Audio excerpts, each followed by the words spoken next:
can you hear me? Yes. All right, great. We are going to call this meeting of the EVPL Library Board to order on May 13th. We apparently have visitors, so we'll move on. Is there any correspondence to bring before the board? Hearing none, we'll move to consent agenda. Do I have a motion to accept the consent agenda? So moved. A second? Second. Do you have a second to accept? Been moved and seconded to accept the consent agenda. Any discussion on any items on consent agenda?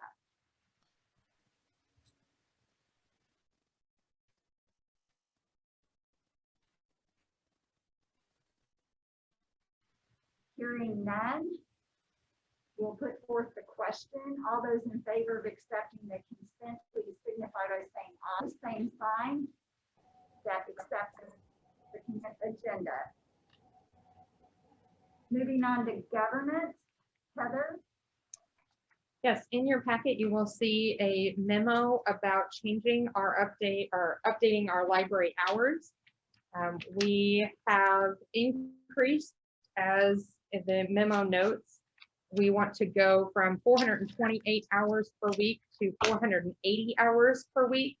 Was some places where we decreased based on usage statistics over time, not just during COVID. We really looked back at what we saw before COVID, as well as really increasing our neighborhood location hours to create greater access to those populations and allow those neighborhoods to have a little bit more usage is the hope. Are there questions about this?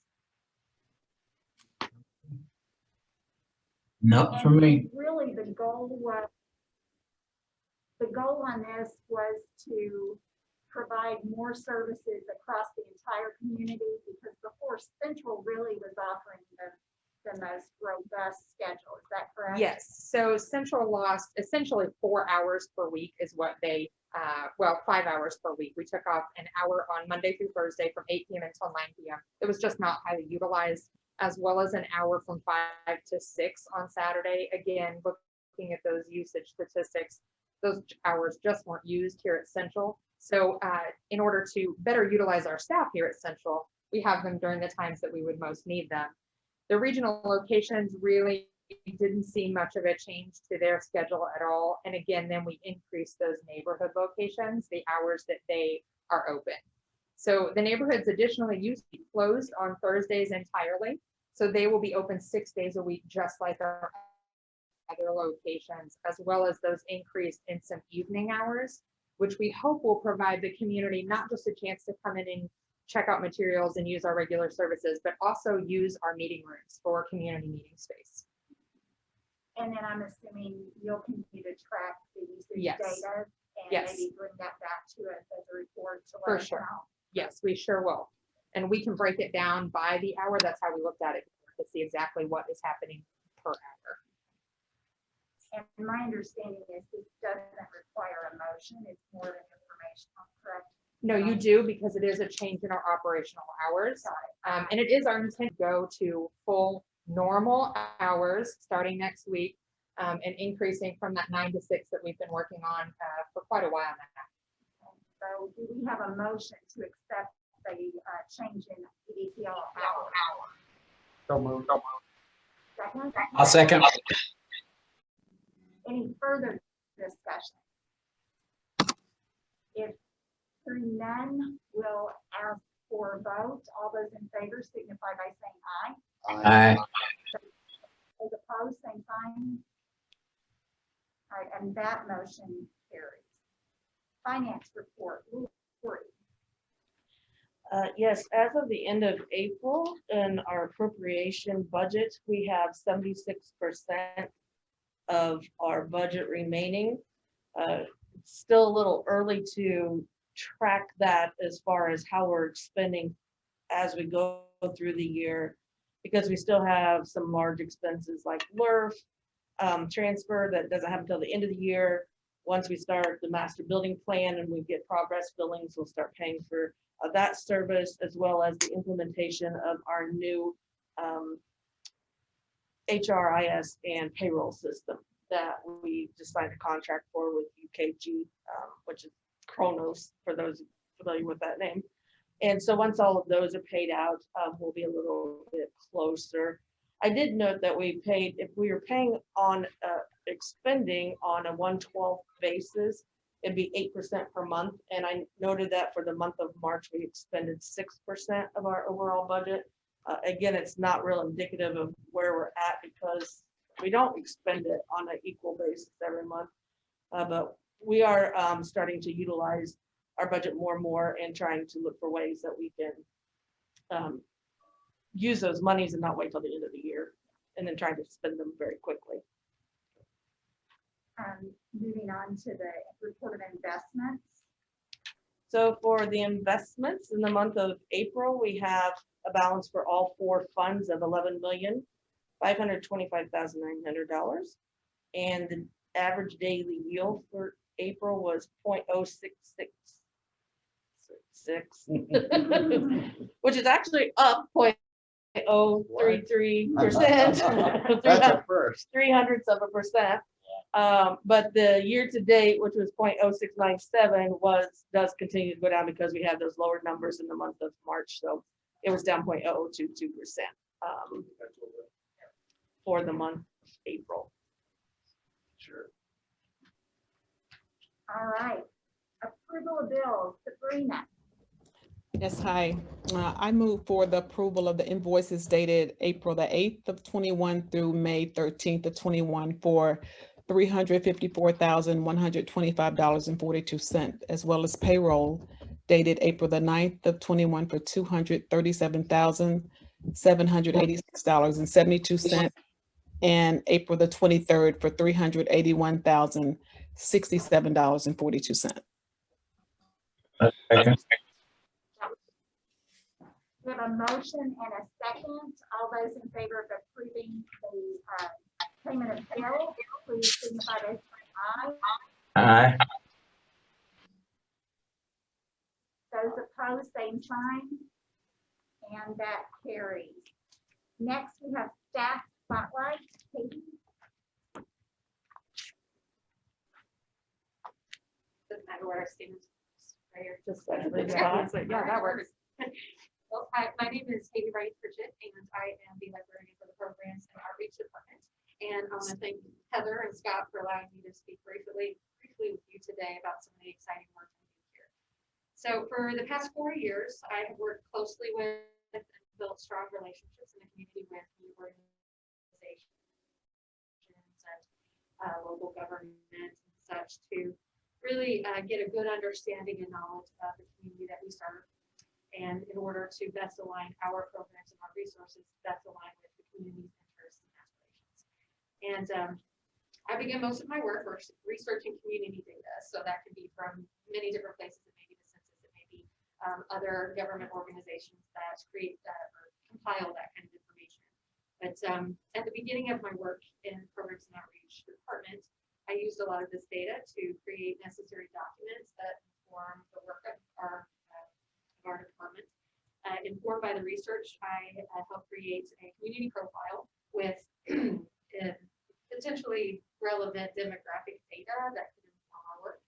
I also created a community touchpoint map, which shows all the organizations and businesses that EVPL touches out in the community. It's basically a Google map, but it gives a really good idea of where all we go physically out in the community and such. And I also helped the Programs and Outreach Manager, Eric Barnett, to create the program planning guide, which all staff use across the system to plan and execute programs. And finally, just a brief list of some of the things that I do based off this foundational research is I co-wrote the EDGE Action Plan with Charles Sutton back in 2019, I believe. I also spearheaded EVPL's efforts to support the 2020 census, so working with their staff to plan programs or help raise awareness of the importance to the community of what the census does. And I also manage the library's Biblioboard collection, which is basically a platform of community curated material. And I'm working on ways that we can expand and improve that service. I also lead and plan programs around EVPL's new mobile kitchen unit, the Charlie Cart.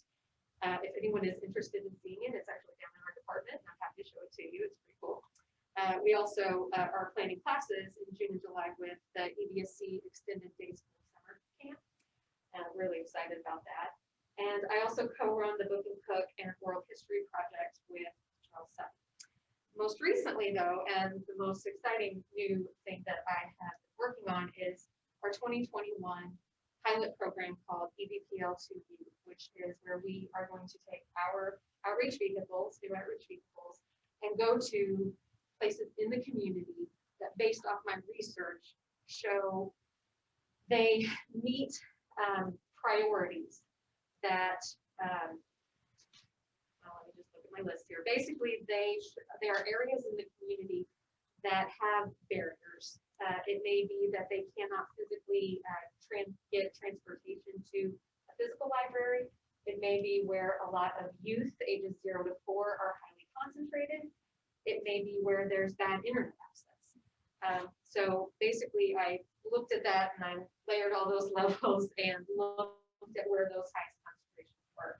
And I have a list that I created for each of you. These are the locations that some of them have already committed and said, yes, we would like for you to come. Some of them we're still waiting to hear. And I also can give Heather the access to these documents for anyone who's with us virtually. If you want to look at them, you're certainly welcome to as well. And then behind that is the maps that I created that show the clustered areas in the Vanderburgh County where those concentrations of demographics are. And the little red dots are where our physical attractions are. That is about it. You guys have any questions? I know those of you on Zoom do not have the benefit of the resources, but any questions that you might have for Katie, Richard, or? Katie, are these available, these maps and things that are available, is that access to the public or? Yes. So I compiled all of those maps from a source called Policy Map. I actually just created my own personal account with it, but anybody can go on Policy Map and see this information. And basically what I did was I overlaid our locations and I looked at all of it and based it off of those demographics, but it has all kinds of amazing information. Like you can look at English as a second language areas, you can look at poverty, you can look at all age demographics. Another thing that I'm looking at with one of our staff members, Grace Goins, who works with senior people, we're looking at where the high concentration of senior residents are and looking at how we can tap into that community as well. But all that data is gathered through how? What is the feeder? Is that census data? Is that? Oh, with Policy Maps? Yeah. Yes, it is census data, and I think they get some of their business information from federal, let's say, Business Bureau. I can't think of the name. Bureau of exactly. Labor Statistics. Yes, that's it, exactly. In addition to that, and great community information and demographics, the Orange Boys Savannah product that we've recently purchased, now we have access to our own data within that as well. So we can really start utilizing that to see where our clusters of cardholders are in the community. And you can look at it far out in the whole county. You can drill down by neighborhood and literally not show their houses per se, because it's still anonymized, but really see what we're touching. So the idea is with this start over time, as we're targeting based on this demographic data, community data, we should see an increase in some of those gaps and areas that we already see that we're not hitting in the community. That's the hope, right? So could you pointed to something kind of interesting. So could you possibly say, look at data where it has cardholders, but not a lot of activity, and then reach out with programs to say, Yes. We've got cards out there. They're not really using the library. Yes. Here's a and- concentration. Mhm. Okay. Yeah, so we'll be able to target it, and we can target so much. So because there's so many different things integrated in that, Cassidy, who's on via Zoom, will also be using the product to target our marketing as well. So if we can reach them via email, via our newsletters, we can do that. But then if we don't have some of that information, we know we need to go into the communities versus with outreach or whatever that is, in however we fashion that to try to boost those. So yeah, it's really going to create multiple avenues to target those gaps and where we're missing or not connecting, or people have cards that aren't that engaged, Right. because we can dig into that data too. So if Lori got her card last month, in a month we can see she was a new user, but she kind of didn't use it. So what has happened in that first month? What made her come that then she declined in usage? Not that Lori would ever not use her library card, but she was here. So yeah, we can really dig into those things. So one last little bit on that. That's really, really powerful stuff. Is there any interaction? I know we have a program where EDSC students are issued cards. Is there any sharing of data there as well, or? does it So provide- the e-access card, we have limited data that we can pull from those because it's a limited card. So the hope is in time, if we can come to an understanding, which we've talked about a few times, actually Rick has been part of those conversations many times, on how we can get every student a full card. Okay. And then we can dig into that a little bit further, still anonymously, right? But that would allow us to really track that and use it in deeper ways. Right now, the e-access cards only have electronic access. So we don't know if kids are coming in the building, if they're checking out physical materials. Oftentimes kids have multiple cards for that reason. Just seems like it'd be really powerful for your efforts if it was at least clustered by age level. and, so. Yeah, but I do love the fact that, both the where you're clustering plus the kinds of services you're offering. I mean, it's a wide variety from adult services to Spanish programs, kids programs. Yeah, I'm really thrilled to see that. And then what kind of data after, because it looks like this is a pilot this summer, then what kind of data are you going to collect at the end of this? Just participation in program usage? I would look at participation program, but another thing that we're going to do is we kind of hope that these mobile vehicles will be a miniature branch in one. So it's not just maybe a storyteller coming and doing a story time with the children. It might be that we will not might be. I mean, I would advocate that we take the Wi-Fi hotspots and at least some sort of mobile device, whether it be our laptops or whether it be our iPads, take there so that individuals can access the internet with it, or have a mobile printer so that they can print out any necessary documentation they might need. It might be that we have some sort of mobile maker setup thing with one of the schools. So looking at, I think the purpose of the pilot is to see if the places we go are the places we need to be going. B, what services are actually we are engaging with the community while they come, getting information from them as well as in regards to what they might be needing actually. It's amazing while we might show up and anticipate them coming for a certain service, it may be something entirely different. And really understanding what that is, whether it is something. Yeah, so one of the things that Katie has also been involved in the past with Erica as well is rethinking what it might look like to utilize that Toyota grant money for mobile tech labs. But we don't want to just throw money out there. We need to know what do people need from a mobile tech lab. So we're going to gain a lot of information, whether or not we want to continue to do public stops like this, pop-up libraries, but also if we're going to put that money there, making sure we're getting the right stuff. Additionally, Katie and I haven't even talked about this yet, but when we get to that part of the master facilities planning process where we have that feedback, we can utilize that, have those conversations with people who likely aren't coming into our buildings. So it gives us a whole new perspective on how we look at our library services moving forward. And I think that can save a huge amount of time. Yeah.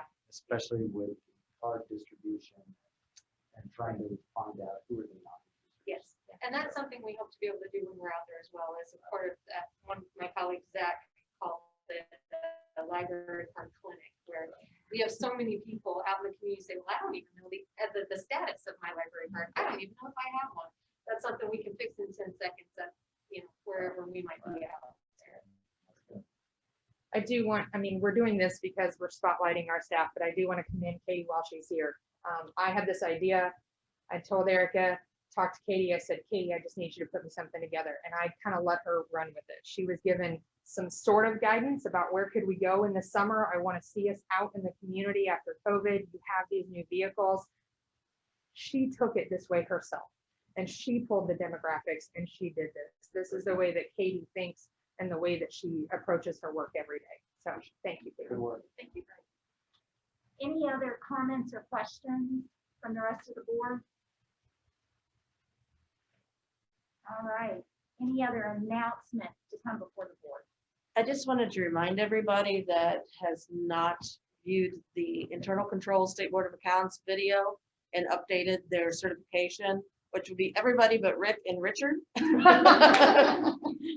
I need that in as soon as possible. If you don't have the ability to scan the form after you've signed it or filled it out, feel free to digitally sign it and send it back in. Digital signatures right now are acceptable because of the current state of emergency. And or if you want to print it out and sign it and then send it back via snail mail, that's acceptable as well. So I just need everybody to do that if you would, please. All right. If there are no other announcements, we will adjourn this meeting. Thanks.